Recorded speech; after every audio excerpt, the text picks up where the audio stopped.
Hello there and welcome back to the Yanzhou campaign. Last time we were thrown into a war against our southern neighbours, the Huainan, who are particularly powerful. We won lots of battles against them, and a lot of those battles were with Zhang Ba. We ended up fighting the same battle over and over, and gradually, as the enemy just kept slamming armies against him, he got pretty weak, and now we're coming in for yet another of these same battles with Zhang Ba. He's now just got 700 men against about 2,000. We've still got the hill on our side, but things aren't looking particularly good for this fight. The balance bar is very much in the enemy's favour. Things start off okay, because the enemy rushed their cavalry up the hill, and I was simply able to move the spears out front to receive them. The issue we'll have is that they have quite a few cavalrymen, and we're now so low on spears that our line isn't very long. That means the enemy don't have to put much effort in to outflank us. There though, we saw the cavalry ran up to our archers and then just stopped. They didn't quite go in for the charge. That was nice of them, and I'm sending Zhang Ba to counterattack there. On our right, our horse archers will have to try and hold the line as the enemy cav start to outflank, and now I'm rushing down with all of my low quality light infantry to get a nice melee going. We've got the downhill fight on our side, but the enemy have better troops and better numbers. Things aren't going very well, as you can see, and I'm already starting to think about running away. I'm thinking of pulling the archers and ballistas back towards the top of the hill, while everything else just essentially acts as a sacrifice, as a backstop to give us some time to escape. Because even though we're not allowed to retreat from this battle, you can get a retreat sometimes in Medieval 2. If you rout near the edge of the map, it will still count as you retreating. You don't get automatically deleted. And then I had an even better idea. Just quit the battle, because this kind of counts as an auto-resolve, but anything that survives just quitting a battle will still be alive on the campaign map, even if it was a fight to the death. So it's just a gamble to see what we actually end up with after that. And you can see some units do get away from the fight, so we avoided being taken down entirely there as things were starting to go south. However, they executed all of the prisoners they took, and Zhang Ba, the commander, was killed in the auto-resolve somewhere, so it wasn't quite as good as it could have been. If he had survived, I wouldn't have minded losing everything else, since everything else was perfectly replaceable, so that does actually suck. I gambled and lost there, I think. And the enemy have finally achieved their objective. They've taken down Zhang Ba and his army. It's time to start thinking about revenge. One thing that's hampering us is the fact that half the men I've been sending to reinforce our southern front have just instantly betrayed us. I noted this before as a problem, and it's continuing to be one. We've lost an army with a catapult in it, we lost a 2/3 stack of troops coming down from our capital region. That really sucks, could have used all of those men. And yes, they just turned to rebels and they're just going to stand there. We'll need to kill them at some point because they do damage your economy as they stand there, but because they don't really have much AI, they're not going to cause much trouble. We can ignore them for now. We can just keep moving what troops that haven't betrayed us down towards the battlefront to fight the more important fights. I offered Huainan a peace treaty, even offering some money to make it a generous proposal. Thought they might go for it, but they're not going to. They are not interested at all.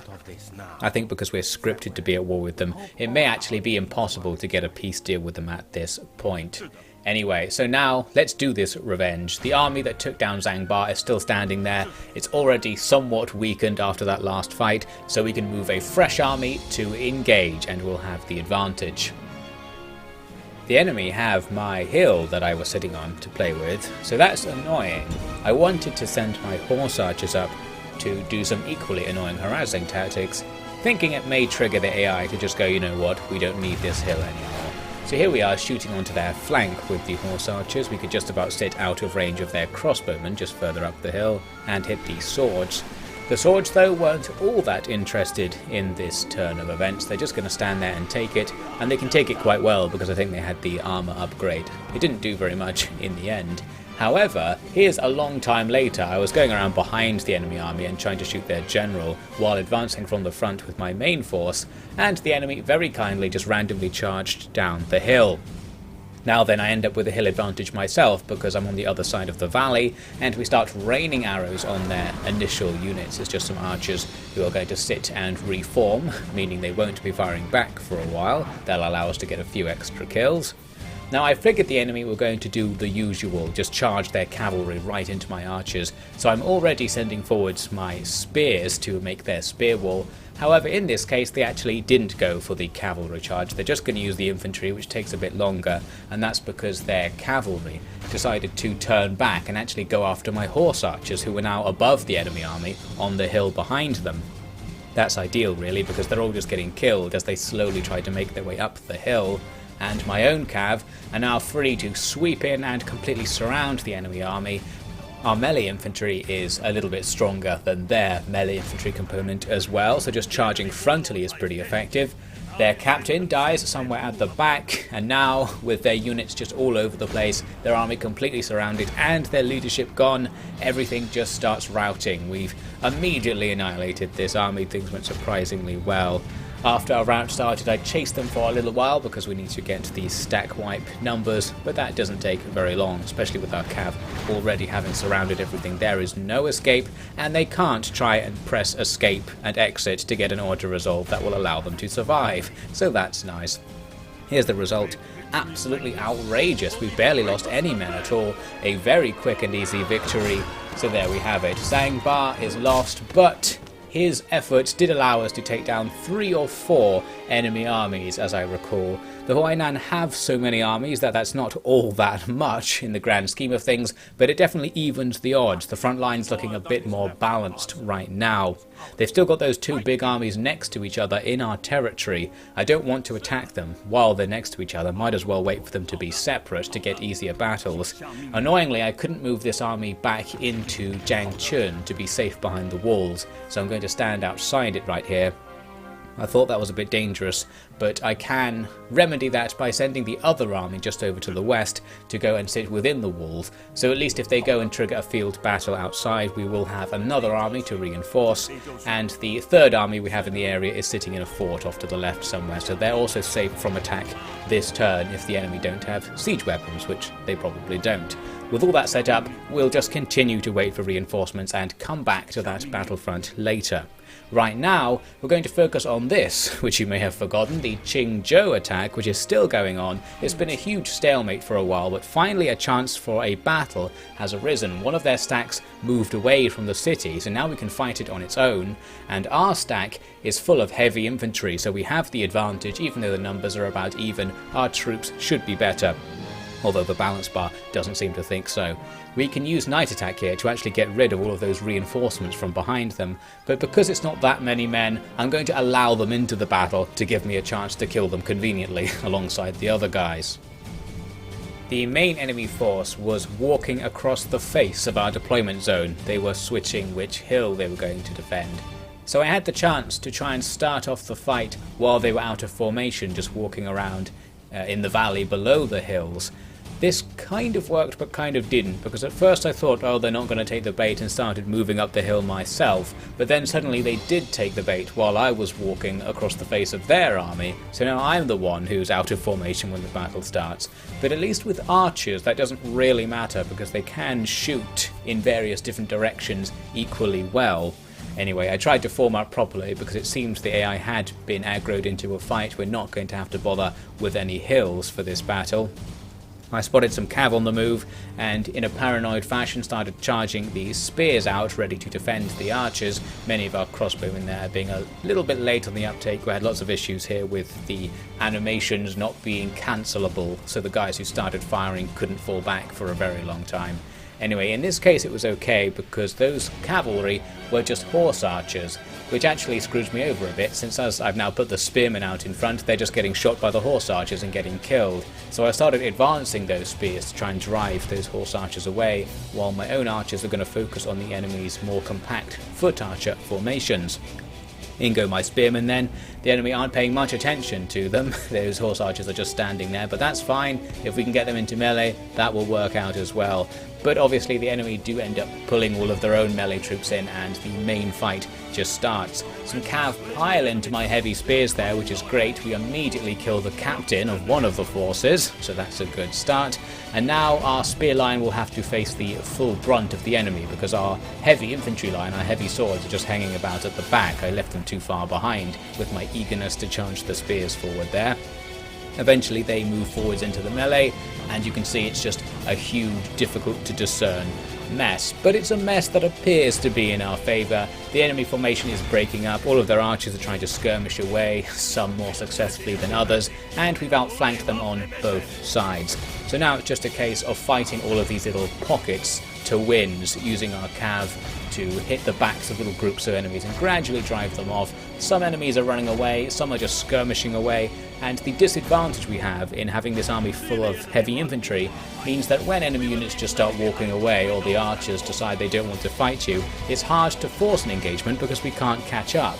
We don't have enough cavalry to chase the enemy in all the different directions they've gone, so that means while we've already won the battle effectively, it does go on for quite a while longer. Here was one case sometime later where I thought I could use my heavy cav to destroy some spearmen by charging them from the back, but the charge was failed and it just didn't do anything, so those heavy cav weren't particularly impressive. Elsewhere, the chases continue. Here we are sometime later when my heavy swordsmen managed to catch up with those spears. That routed them immediately, then the heavy cav get in for a second go, this time killing their commander and wiping out the unit instantly. That's more like it.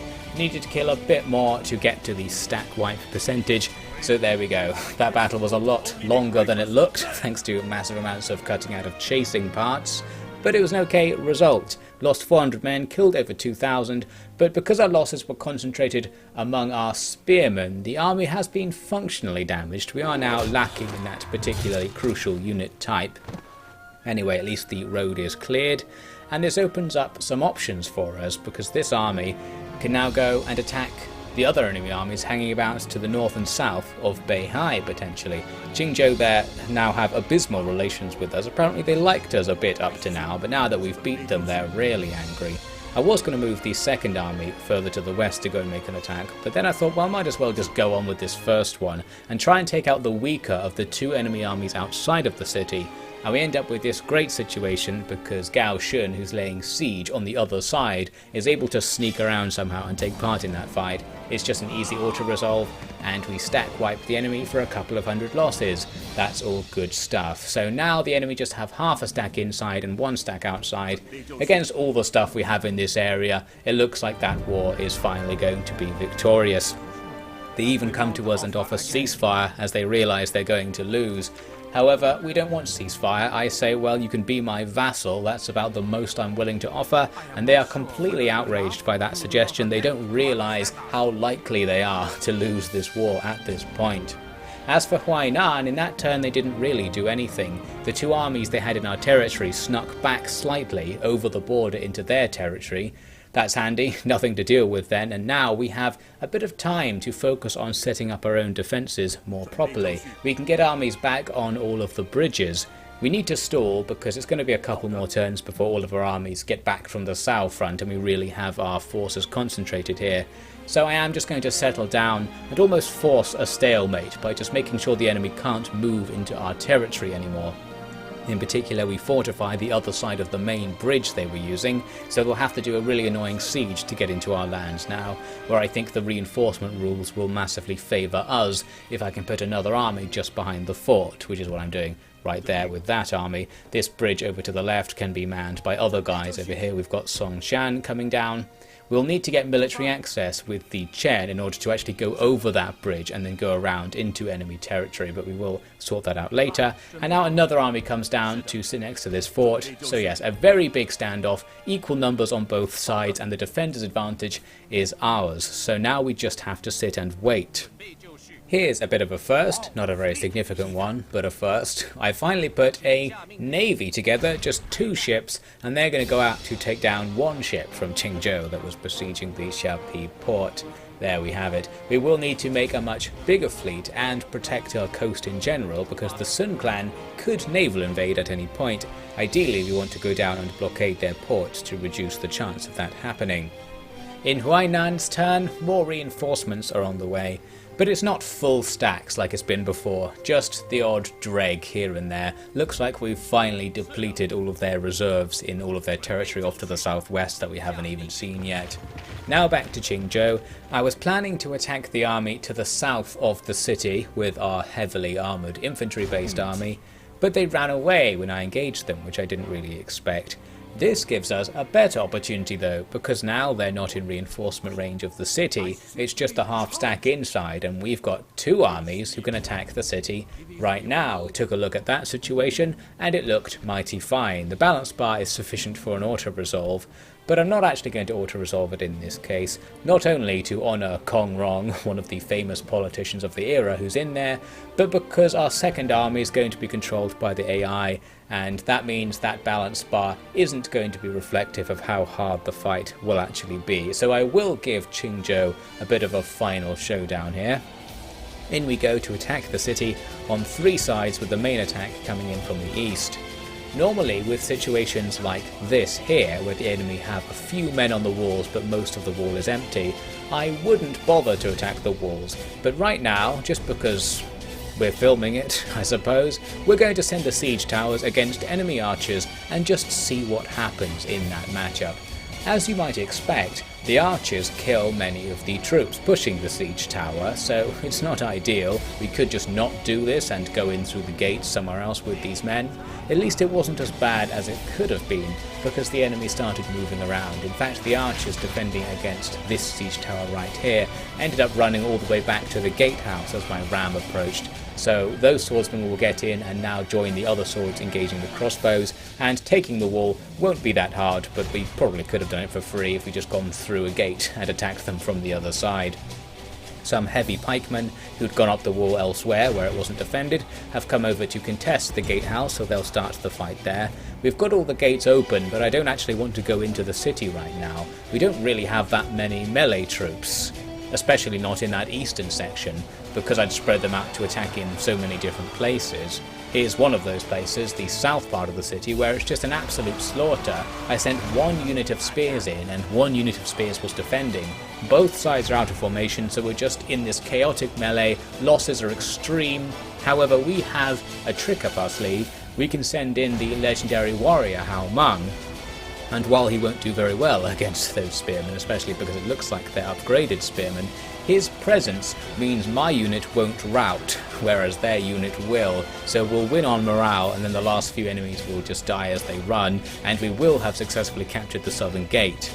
In the north, we've got a more substantial fight going on. I've pushed in some heavy swords and some yellow turban spears, and Qingzhou himself is actually fighting in that melee. So as long as our yellow turban spears are fighting with his unit, we've got a good chance to take him down. In the east, we continue to wait. I'm just having my archers shoot over the wall to drive away enemy horse archers. Not going to go through just yet.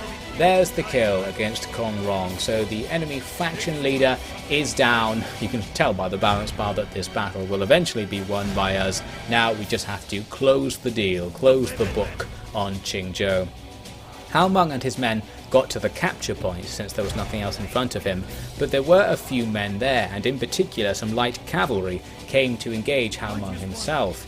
He's got heavy cav, so that's okay, but he is quite outnumbered, and light cav aren't that much worse than heavy cav, so this is a little bit dangerous for our legendary hero. I started charging men through the north gate, ignoring that melee to go and support him.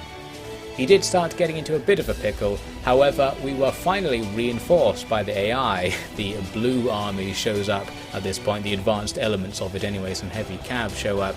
2 supporters on the victory point. With that, I'm going to have Hao Meng get out of there, so there's no risk to our man who effectively turned the Qingzhou war around right at the start and made sure we always have the momentum. He is the hero of the war, so he can wait in the corner for now, make sure he survives. Now we just slaughter the remainder of the enemy army. They had a few guys on the capture point. Once we took those guys down, everything else around the city was routing, so the battle can end right there. Moderate losses, nothing too bad for a city assault. The enemy lost more, but doesn't really matter. That's the end of the war in general, so all losses can be replenished now. In we go to the city, we occupy it. It's a nice rich city, should make us lots of money. Their big remaining army turns into a rebel force, and there is the confirmation. Qingzhou have been defeated, and it's all their fault really. They attacked us. Remember, we were just fighting to defend our territory, and it's gone very well. Now that we have all of these armies standing around, as you can probably guess, that makes the stalemate with Huainan even better. We've got even more reason to just sit around, and we'll gradually get 2 or 3 extra stacks from this front down to that battlefront, and then I think we'll have a definitive advantage to punish the usurper Yuan Shu for trying to be emperor, which is essentially what this scripted war is about. Anyway, we'll come back to that in the next part.